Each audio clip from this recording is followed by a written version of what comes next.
Hey guys, Rick Stone here from Our Stony Acres. Welcome to my YouTube channel. Today, I'm going to be talking to you about seedlings that you can still be planting indoors under lights if your last frost falls somewhere in the month of May.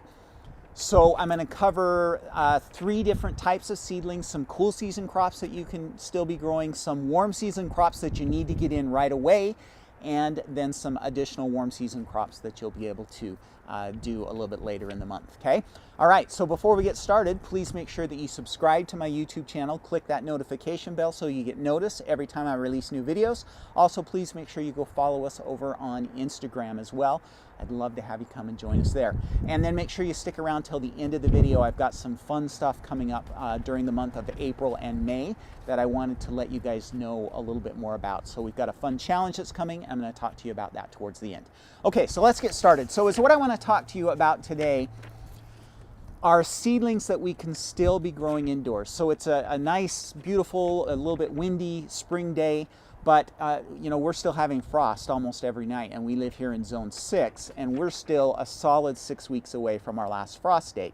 So there are still things that we can be growing indoors under lights that will then be transplanted out sometime during the month of May. So this video is meant for those of you whose last frost falls in the month of May, probably zone-wise, and recognize that frost dates don't directly correlate with garden zones, but we're looking at zones 5, 6, and maybe zone 7 here that we're talking about. All right, so first let's talk about some cool season crops that you can still be planting indoors under lights that can then be transplanted out later in the month of May when you have, you know, a little bit warmer temperatures and your frost is either close to being gone or gone, okay?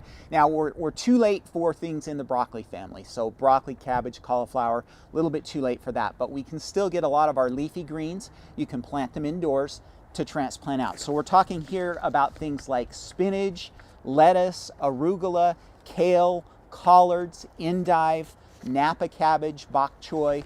All of those plants can still be planted indoors.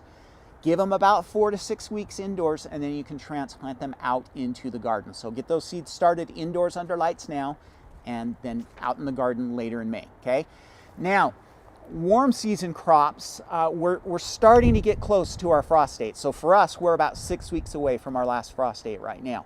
So we really need to get hurrying on some of these warm season crops. So things like tomatoes, peppers, and eggplant, all of those really ought to have about 6 weeks indoors. And so if you want to still start some of those indoors under lights, you need to make it happen now, like fast, so that they get some time indoors before it's time to get them transplanted into the garden. So very quickly, early in April, get those tomatoes, peppers, and eggplant planted indoors so that you can then transplant those out once your last chance of frost is gone, okay?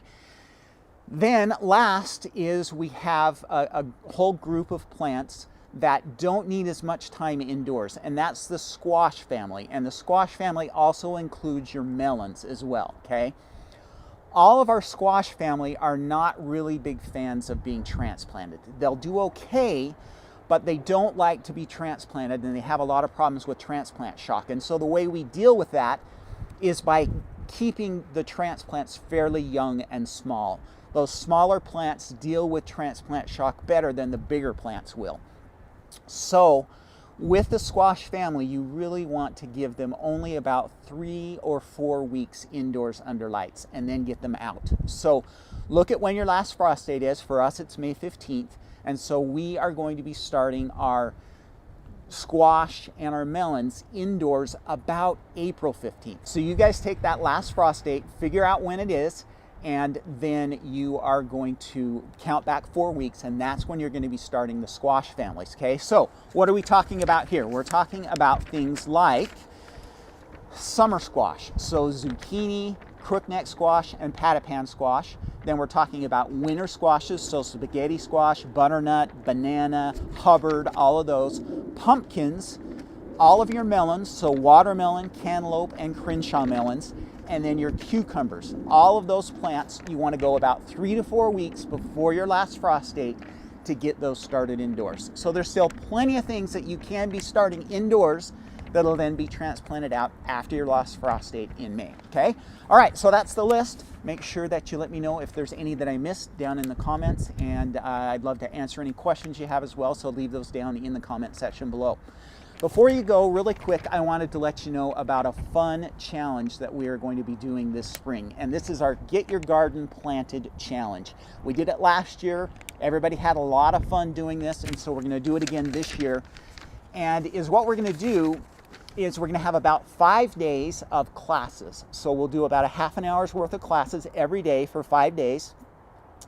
On the 6th day, we'll do a live Q&A. And the whole idea is those 5 days are going to build up to you planting your garden on that 6th day. So we'll start it on a Monday, end it on a Saturday. We'll have a workbook that goes along with it. We'll have a Facebook group so that you guys can participate and post your homework and all that kind of stuff.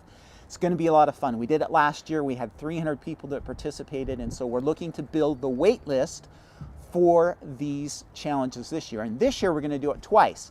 So we're going to do it in mid-April and we're going to do it in mid-May.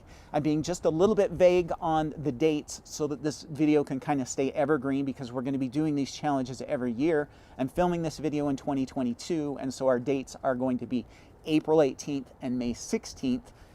Next year it may be just a little bit different, but we are planning on doing these challenges every year. So right now, it's what I want you to do is sign up for the wait list. And so there's a link down in the description, or you can click on this link right up here that will take you down to our website where you can sign up for either the April or the May challenge. And get on that wait list, and then when the date gets a little bit closer, I'll send you out some emails. We're trying to keep the cost on this one really low. We put a lot of work into it. The workbook alone has taken us a ton of time to get put together. So we are charging, and it will be just $15 for this 5-day challenge. So if you're interested, it sounds like something that you would like to do. It'll get you some inspiration to get out and get your garden planted. Go down and click on that link, join that wait list, and we'll sign you up there, okay? All right, so that's all I have for you for this week. Thank you so much for sticking around till the end. Please make sure you subscribe and click that notification bell. Also, go join us over on Instagram, and we'll talk to you next week. Thanks. Happy gardening.